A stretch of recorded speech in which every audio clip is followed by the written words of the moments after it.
Even in retirement, Horlicks still commanded attention. These pictures were taken 20 years after Horlicks recorded one of the great wins by a New Zealand-bred horse. Yet the spirit that carried her to a record-breaking Japan Cup in 1989 still lurks just beneath the surface, and so do the memories. Horlicks has the drop on them as they swing into the straight. 450 metres to go. A huge roar from the crowd as Auguri Cap comes into it quickly. They race to the 400 now. Horlicks is coming alongside. The road to glory for Horlicks started in Hawke's Bay with breeder and owner Graham de Gruchy. He took out a loan to purchase her dam Malt, beautifully bred but never raced. She went to 3 legs at the nearby Okawa stud, and the rangy Horlicks eventually made her home back at Netherby. Horlicks was sent to the champion O'Sullivans, who weren't impressed initially as she proved to be a lazy worker. But 4 wins from 8 starts in her 3-year-old season changed their minds as Horlicks revealed a fierce determination to win on race day. The champion started to emerge as a 4-year-old in 1988 when Horlicks beat Bone Crusher to claim her first Group 1. That was in the TVNZ Stakes with Noel Harris in the saddle as regular rider Lance O'Sullivan was injured. A second Group 1 just eluded Horlicks later in the year when she finished second to Poetic Prince in the Cox Plate with Bone Crusher third. Horlicks was racing into the peak of her career, and 1989 was to be the most memorable. It started with victory in New Zealand's first $1 million race, the DB Draft Classic. 300 metres to go. Horlicks got the lead now. Regal City sticking to it on the inside grimly. Highland Chieftain on the outside of these. Horlicks goes to Westminster coming out after it. Regal City, Westminster might have got the lead. Horlicks is fighting hard. Westminster, Regal City's not done with yet. Horlicks a great go. Regal City and Westminster. Horlicks got a nose in front. She won it. Second at the line. Photos.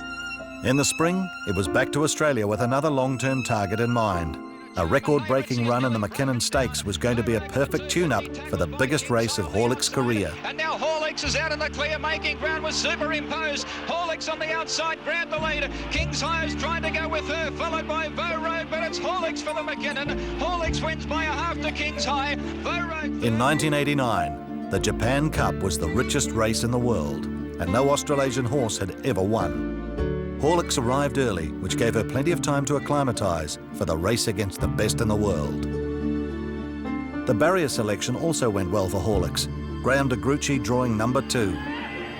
Horlicks had shown a strong will to win in her 13 previous victories, never being headed when leading the field, and that was going to be important in the closing stages of the Japan Cup. With 250 metres to go, Horlicks the inside of Auguri Cap. 200 to go, Horlicks just shading Auguri Cap, which is coming on strongly. O'Sullivan getting desperate on Horlicks on the inside. Auguri Cap trying to peg it back, going to the post. Horlicks is going to hang on. Horlicks, the Kiwis, get the money from Auguri Cap, about ahead in it. Third at the line was Pay the Buck. It was a courageous win. The world record of 2:22.2 would take years to be beaten. It was a testament to the skill of the whole racing team. But just as importantly, being the first Australasian horse to win the Japan Cup helped focus world attention on the New Zealand racing industry.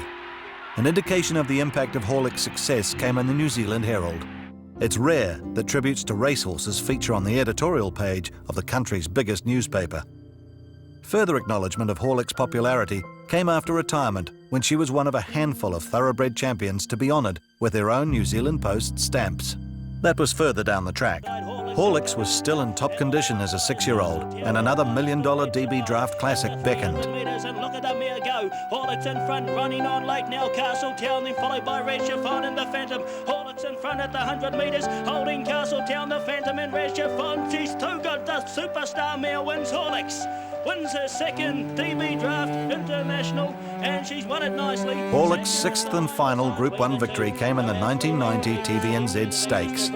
At the 300 metres, Lani says go girl, and she's taken the lead. Horlicks from Mickey's Town, then Catering King, Regal City at the 200 metres, and it's Horlicks in front. She's home, James, at the 150 from Mickey's Town. A late run, Mr. Brooker, but Horlicks, that's why she's a champion. She's bolted in. Second over Mickey's Town has just lasted for Mr. The curtain came down on a wonderful racing career just a few months later. Horlicks can count 6 Group 1s in her 17 wins, which earned stakes of more than $4 million. Her international victories helped Horlicks seal the Horse of the Year title in 1990 and Champion Weight for Age Performer of the Year. A second career then started at Cambridge Stud, and it was also an outstanding success. Horlicks produced 13 foals, Among them, the 2000 Melbourne Cup winner, Brew, and the dams of other multiple Group 1 winners. The O'Sullivans regarded Horlicks as a warrior, very tough and a fighter to the end. Those qualities endeared her to a racing generation and left the legacy of the first New Zealand-bred horse to win one of the most famous races in the world.